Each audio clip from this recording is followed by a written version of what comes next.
Nibyo reka mbasuze kandi bifurize kugubwa neza mbahe ikaze uyu mugoroba wa tariki 27 z'ukwezi kwa gatatu umwaka w'ibihumbi 2026 kuri mikoro ni Bosco iyi ni Region Info tugarutse muri studio aho tugiye kureba rero amakuru agezweho munyemerere kuri uyu munsi nta bintu byo kuvuga ngo impfunyamfunya ngo biki ahubwo tugiye kwinjira mu makuru ndetse abantu ndaza kubasuza rwose ku musozo kubera yuko aya makuru mu by'ukuri araje nanjye ndavuga nti ngomba kuyababwira byanze bikunze munyemerere mu kandi subscribe cyangwa se sabone ubundi twinjire mu cyo bita urugamba tunyarukire kuri Battlefield turebe amakuru agezweho kugeza kuri ubu ngubu. Navuga ntigikuba kiracitse navugaga nti rwose wahekwaga agiye kwigenza ariko nabyo nibiza gukunda kubera yuko ubu ngubu tuvugana uyu mugoroba wa tariki 27 mama yake na yake igisirikare cya Repubulika ya Demokarasi ya Kongo gikoze ibitangaza. Igisirikare cya Repubulika Iharanira Demokarasi ya Kongo kigaragaje ko ari intare ishonje ishaka kurya. Igisirikare cya Repubulika Iharanira Demokarasi ya Kongo kigaragaje ko atari wa mwana rwose mu by'ukuri uha ingobyi akabura abahetsi ahubwo ari wa mwana uha ingobyi akishakira abahetsi kubera ko kuri ubu ngubu ubu tuvugana nta yindi nkuru iri kuvugwa usibye kuba ibisasu rutura kandi akarabutaka biguye mu kigo gitangirwamo imyitozo cy'abarwanyi ba 23 kiri ahitwa Cyanzu. Aya ni amakuru amaze kuba yabakimenya bose, ni inkuru ivuzwe uyu mugoroba mw'abantu mwe. Intambara yeruye ku mutwe wa 23 ibitero bikomatanyije mu buryo bwa politike mu buryo bw'urugamba bidasigaza n'uruhande na rumwe nibyo byatangiye kubarwanya ba 23. Ni inkuru ariko iteye agahinda kubashyigikiye 23 baza kwihangana ngo FARDC bateye ibisasu mu bubiko bw'ibikoresho bwa M23 Icyanzu, kimwe mu bice byari bibitse ibikoresho byinshi cyane by'abarwanyi ibyo bifashishaga mu gukora imyitozo ndetse yewe kandi no kwerekeza ku rugamba. Nkwibutsa ko Icyanzu niko gace ka mbere abarwanyi ba FC23 bafashe, niko gace ka mbere abarwanyi FC23 bafashe. Biravugwa ko ahangaha M23 yifashe mapfubyi abarimo ba General Sultan Emmanuel Makenga Ruziramuhwe bati ko twigenje ko twagiye kera ku busa, ibi turabicikirahe ko Amerika idushyuhije none igisirikare cya leta ya Kongo FARDC nacyo kikaba kidushyuhije biraza kugenda bite? Nyamara Museveni wakadufashije rwose arembye ameze nabi umuhungu we nawe ibyo tutabyizeye. U Rwanda rwamaze guhabwa warning yo gukura abasirikare barwo ku butaka bw'uburasirazuba bwa Kongo.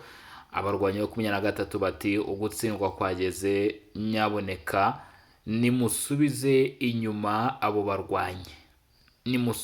barwanyi, ariko sinzi uko baza kugera kubera ko iri raswa rya Cyanzu nanjye rirantunguye si ukubabeshya. Ubu tuvugana rwose Cyanzu ko ukuntu irashwe, uburyo irashwemo nanjye birantunguye. Igisirikare cya leta ya Kongo FARDC kiri gutungurana cyane mu kugenda berekana imitegurire yabo y'urugamba ndetse kinatungurana cyane kugeza kuri ubu ngubu. Igisirikare cya leta Iharanira Demokarasi ya Kongo no kuvuga ngo kiri gukora ama operation buri umwe uwo ari we wese atari yiteze, mu gihe abantu bari bazi ibintu byahangaha muri za Rubaya. Abantu bari biteze ko 23 iri gusubira inyuma bavuga bati FARDC iratuje, niho iziye ikubita ibabaza, ikubita ku nyama, ikubita kuri abarwanyi ba 23 ije mu bihe M23 iri mu bihe bibi ndetse idashobora no kuba rwose yakwinyagambura. Biravugwa ko intwaro zikomeye cyane ahangaha rwose ngo zitunze imitutu yazo ahangaha muri ibi birindiro ziragenda zirahasandaguza zirahashwanyaguza. Icyo ni igisirikare cya leta ya Repubulika Iharanira Demokarasi ya Kongo. Iyi nkuru bite nuko yari inkuru mbaduka, bite nuko yari inkuru ishyushye yatumye ntababwira iby'imfunyamfunya iby'imfunyamfunya, ariko reka nkubwire ko ngo ubu tuvugana ahangaha hari abarimu b'Abashinwa batozaga abarwanyi ba FC23, aba ngo barashwe, bariruka, barahunga. Aya ni amakuru ari gutangwa n'abakurikiranye rero iryo raswa rya Cyanzu. Aba barimu ngo bakaba bahunze, ndetse bikaba bivuga ko ngo bahunze berekeza iyo Rwanda kugira ngo barebe ko babona ubuhungiro, mu gihe n'ubundi mu mujyi wa Goma amakuru ari guturukayo avuga yuko ibintu biri kubera mu mujyi wa Goma mama yake na yake, aho bita za Kajede.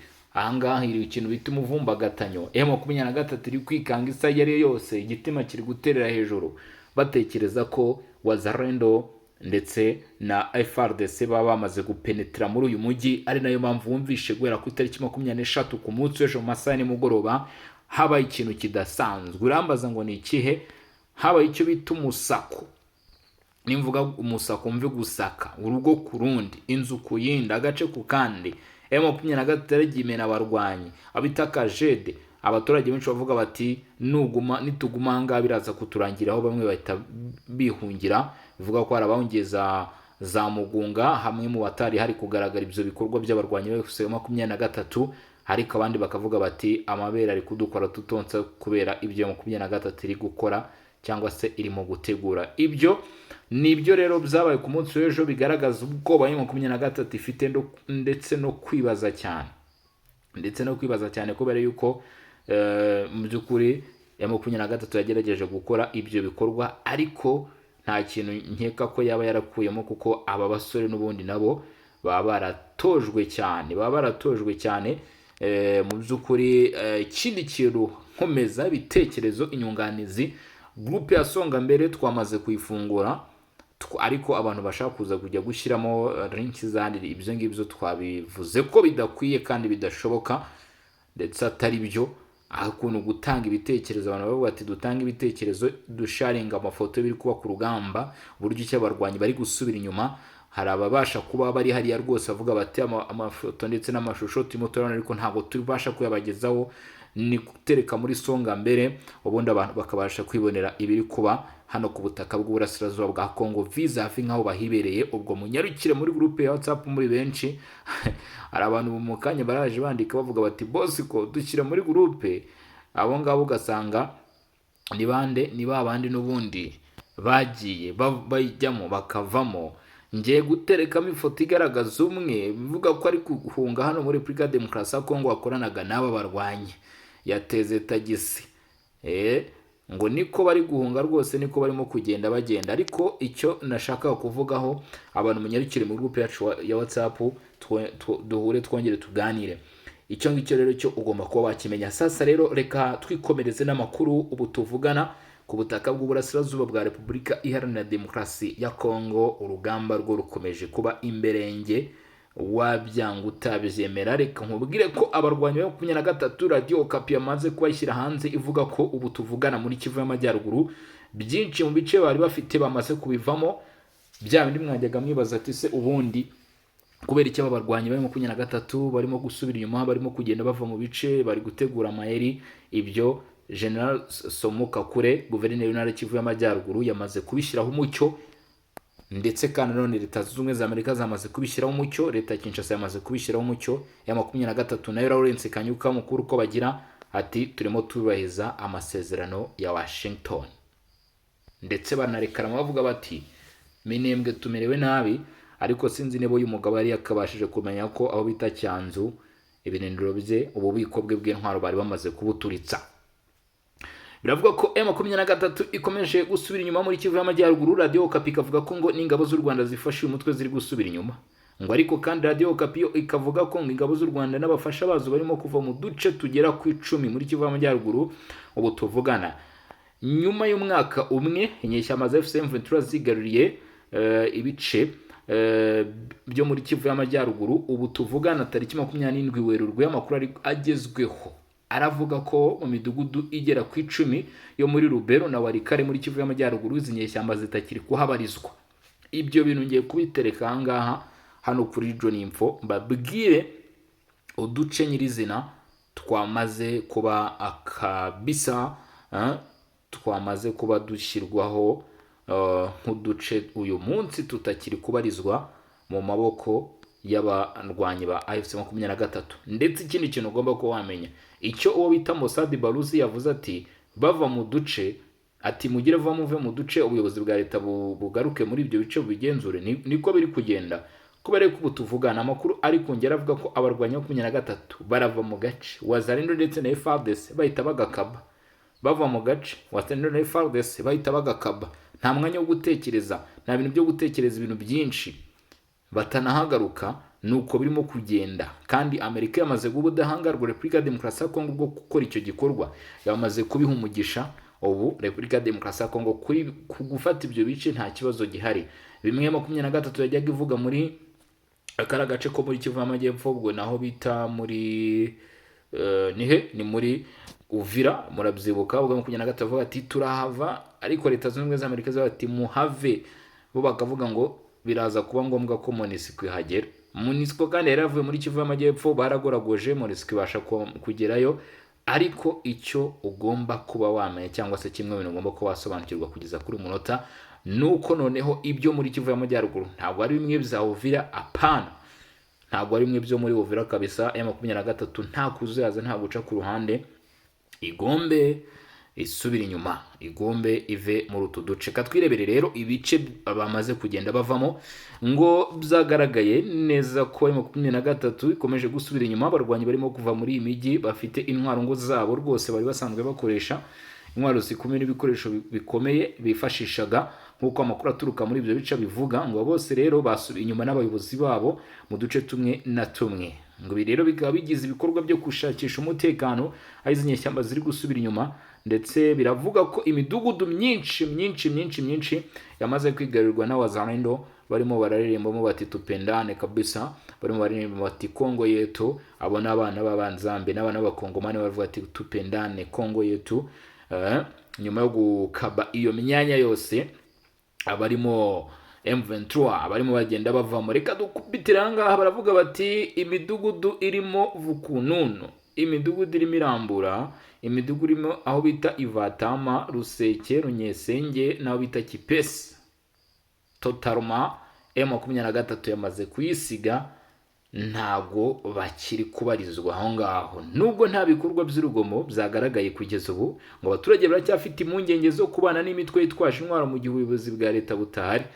Ni uvuga ngo abaturage ahangaha bari baragiye bashyirwamo ikintu bita manipulation na propaganda za M23, barimo baravuga bati twebwe se ko twari twaramaze kujya ku ruhande rwa M23, biraza kutugendekera bite? Bafite ubwo bari bavuga ati twebwe twagiye turaburiza abakorana na Wazalendo, turaburiza FARDC, abakorana nayo barabafata bamwe, ati none twebwe ibyacu biraza kugenda bite kwizenye shyamba bidusize? Nuko bigenda rero, nuko bigenda kabisa, nuko biri kubagendekera. Ariko amakuru nizeye nuko ngo abakoze ibikorwa bikabije bazaburanishwa, ariko nta kintu umuturage ngo agomba kuba yatwarwa. Amakuru aturuka mu nzego z'umutekano avuga ko nta bwiriza riratangwa ku kohereza ingabo za FARDC aho abo barwanyi bamaze kuva, ndetse na polisi, ariko Wazalendo baba bari imbere cyane. Kandi iyo tuvuze Wazalendo tayari ni kwasiyo ya Kinshasa yose, ubwo iba yamaze kunyine kuhagera.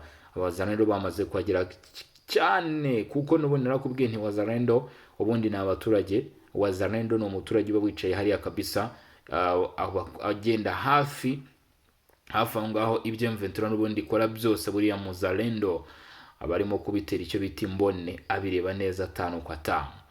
Cyanzu rero nuko bigendekeye M23 kuba yatakaje imidugudu izi za Minjenje, buce binini cyane by'imijyi byo muri Warikare, yatakaje za Kipesi zo muri Rubero, za Katoni. Ntabwo bivuze yuko umuriro wo uza kubava inyuma. Umuriro ukomeje kugenda rwose, kuraswaho kwabo bikomeje kugenda biba ihame ku gisirikare cya leta ya Repubulika ya Demokarasi ya Kongo. M23 batariko mwakabaye mu by'ukuri mugerageza mukahagarika kuturasaho de natwe turimo kuva muri ibi bice. Abandi bati se ninde wabajyanyemo, ninde wabajyanyemo? M23 rero kwirasaho gutya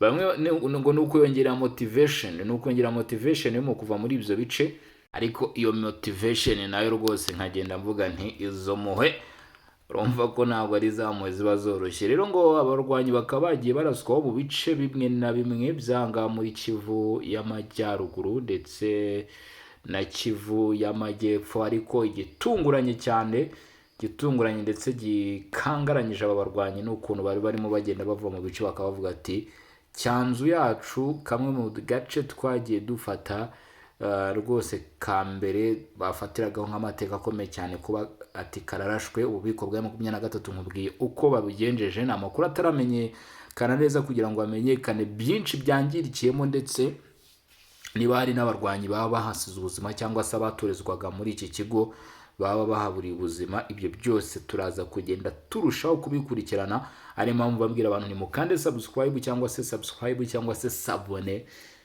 kuri Region Info cyangwa se no kuri Barore TV, mukagira ngo nayanjye cyangwa se no kugenda mbabeshya, ariko mangira ngo kabisa ikijyanye n'amakuru mugende mukibona 100% cyangwa se 5/5. Ubu rero mu mujyi wa Goma nawe akaba ari amwe mu makuru ari guturukayo. Nakubwiye nti umujyi wa Goma wabaye akajagari, wabaye isibaniro. Umujyi wa Goma rero kuva abarwanya 23 batangira kuva mu bice, noneho byakubiteye ibyo Leta Zunze Ubumwe za Amerika zavuze, bihita bihindura isura. Wazalendo bamaze kwemeza tayari uduce 23 itakirimo kubarizwamo. Warikare harabarurwa Minjenje, Mpeti ndetse na Kanune. Rubero harabarurwa Miriki, Runyesenge, Vukununu, Kirikiri, Kipese, Kasima, Katondi, Kitsumbiro, Kanyambi, Mambasa ndetse na Arimbongo. Utwo ni uduce twahehe, uduce twariya muri teritwari ya Warikare ndetse na Rubero abarwanya 23 bamaze gusezererwamo. Ibyo Wazalendo yamaze kubyemeza. Wazalendo ni amakuru afite kuko n'ubundi utwo duce uko abarwanyi ba 23 barimo kugenda batuvamo, Wazalendo irahita idufata. Nuvuga ngo Wazalendo n'abantu bambere bafite amakuru ku duce n'ubundi abarwanyi bari kuvamo, kuko ni ibice n'ubundi barimo guhita bigarura. Ikindi cya ugomba ko wamenya suku byigarura gusa, ni ibice n'ubundi basanzwe bari batuyemo, kuko na ahantu usanga n'ubundi nyine baba baragiye bakurira, na ahantu usanga babazi neza babasanzwe bakorera nkuko bigaragara. Rero Wazalendo bakaba ari kwishimira rwose uko kuva kubarwanya 23 muri bice. Goma rero ngo guhiga urubyiruko birakorwa na 23 bigatera ubwoba abaturage ku buryo budasanzwe. Nibyo natangiye nkubwira ngo ni igikorwa cyo gushakisha abantu cyakozwe n'inyeshyamba za M23 guhera mu rukerera, ngo cyaje gutera ubwoba bukomeye mu bice byinshi by'umujyi wa Goma. Abasore n'abagabo bato barimo gushakishwa cyane nkuko byemezwa n'ubuhamya butandukanye bw'abaturage.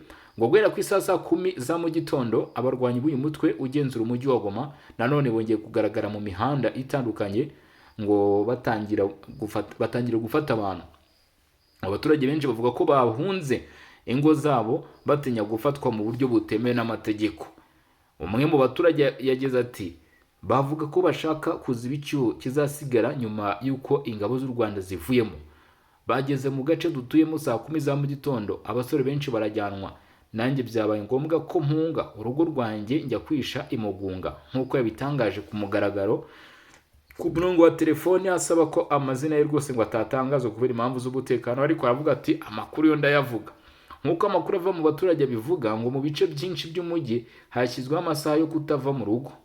Atatangajwe ku mugaragaro, ingendo z'abaturage zagabanutse cyane mu gihe abarwanyi bo bakomeje kwiyongera mu bice bitandukanye by'umujyi nyuma y'uko bagaragaye mu minsi ishize hafi ya Kajede ndetse no ku muhanda wa Itimbiri. Kuri uyu wa gatanu bongeye kugaragara ku muhanda wa Kiwanja hafi y'amashuri ya Moyo Safi ndetse na bita Saint Damien, niho izo operation z'aba M23 zabereye.